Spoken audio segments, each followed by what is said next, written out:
السلام علیکم ورحمۃ اللہ وبرکاتہ۔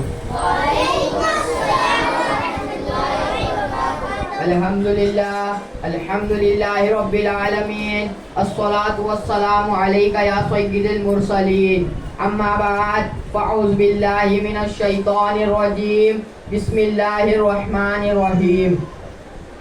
ان الدین عند اللہ الاسلام، یعنی بے شک اللہ کا مانا ہوا سچا دن صرف اسلام ہے۔ گنبد خضرا میں آرام فرمانے والے آقا و داتا، لمبے لمبے ہاتھوں سے بھیک دینے والے داتا، احمد مجتبی جناب محمد مصطفیٰ صلی اللہ تعالی علیہ وسلم کی مقدس بارگاہ میں پیش کرتے ہوئے باواز بلند پڑھیے، اللہم صلی علی سیدنا و مولانا محمد وآلہ وسلم، صلو علیہ صلاۃ و سلام علیک یا رسول اللہ صلی اللہ تعالی علیہ وسلم۔ میں آپ کو آج دین مذہب پر کچھ چند باتیں بیان کرنے جا رہا ہوں، آپ سے گزارش ہے کہ بغور سماعت فرمائے۔ دین، جس راستے پر چلنے سے خدا کی پہچان ملتی ہے اسے دین کہتے ہیں۔ دین کا دوسرا نام مذہب ہے۔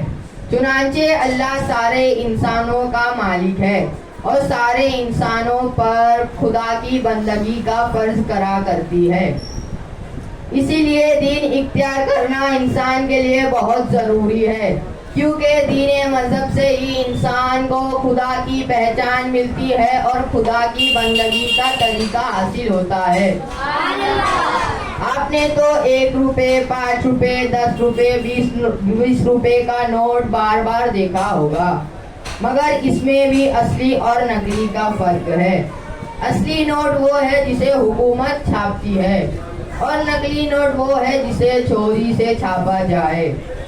نقلی نوٹ اصلی نوٹ ہی کی طرح ہوتی ہے، مگر کچھ ایسا فرق رہ جاتا ہے جسے ہوشیار آدمی سمجھ لیتا ہے کہ فلاں نوٹ نقلی ہے۔ یہ اصلی اور نقلی کا سلسلہ صرف نوٹوں میں نہیں بلکہ اور چیزوں میں بھی ہے، جیسے اصلی گھی اور نقلی گھی، اصلی تیل اور نقلی تیل، اصلی دودھ اور نقلی دودھ میں بھی ہوتا ہے۔ آپ نے تو دیکھ لیا کہ کس طرح اصلی اور نقلی کا فرق دنیائی چیزوں میں ہے، یوں ہی دین مذہب میں بھی اصلی اور جعلی کا فرق ہے۔ اصلی دین وہ ہے جسے خدا نے بھیجا ہے، وہ سچا دین صرف اسلام ہے، اور جعلی دین وہ ہے جسے انسان نے اپنے دماغ سے بنایا ہو۔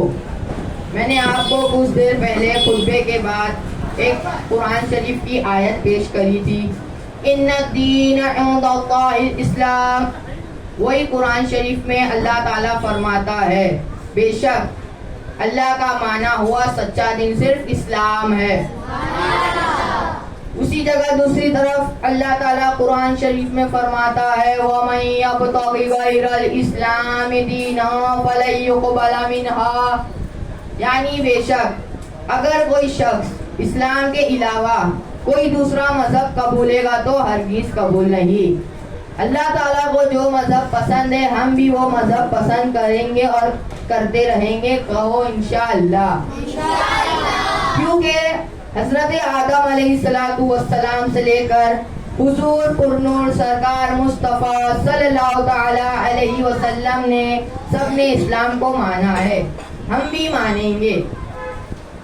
اسلام کی بنیادی تعلیم، اسلام کی بنیادی تعلیم یہ ہے کہ اللہ کو اکیلا خدا مانو، اللہ کے سوا کسی دوسرے کو سجدہ نہ کرو، اللہ کے سوا کسی دوسرے کی عبادت نہ کرو، قیامت کے دن کو حق مانو، مرنے کے بعد دوبارہ زندہ ہونے کو سچ مانو، حضرت آدم علیہ السلام کو دنیا کا پہلا انسان مانو، حضور پرنور سرکار مصطفیٰ صلی اللہ تعالی علیہ وسلم کو آخری پیغمبر مانو۔ اپنے اپنے وقت کے پیغمبر نے ان باتوں کو اس طرح بیان کی ہے کہ کسی پیغمبر نے ذرا سا فرق نہ لایا ان باتوں میں۔ جو دین مذہب پر لڑائیاں ہوتی ہے وہ کوئی موٹی سمجھ کی بات نہیں، بلکہ حقیقت تو یہ ہے کہ سچا دین صرف اسلام ہے. اللہ تعالیٰ کی سچی کتاب قرآن شریف ہے. قرآن شریف میں اللہ تعالیٰ فرماتا ہے ان الدین عند اللہ اسلام، یعنی اللہ کا بے شک معنی ہوا سچا دین صرف اسلام ہے.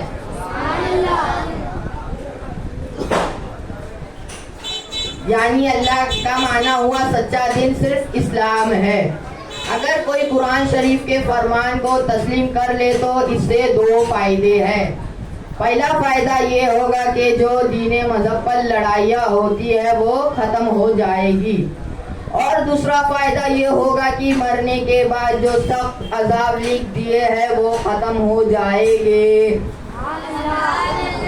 انسان کو اختیار ملے یا نہ ملے، عذاب الہی بھگتنے کے لیے تیار ہو جائے یا پھر قرآن کے دیے ہوئے فرمان کو تسلیم کر لے، اس میں ہی ہم سب کی بھلائی ہے. اللہ تعالیٰ سے دعا ہے کہ ہم سب کو اسلام پہ قائم رہنے کی توفیق عطا فرمائے اور دین کی خاطر مرنے کی بھی توفیق عطا فرمائے. السلام علیکم ورحمۃ اللہ وبرکاتہ.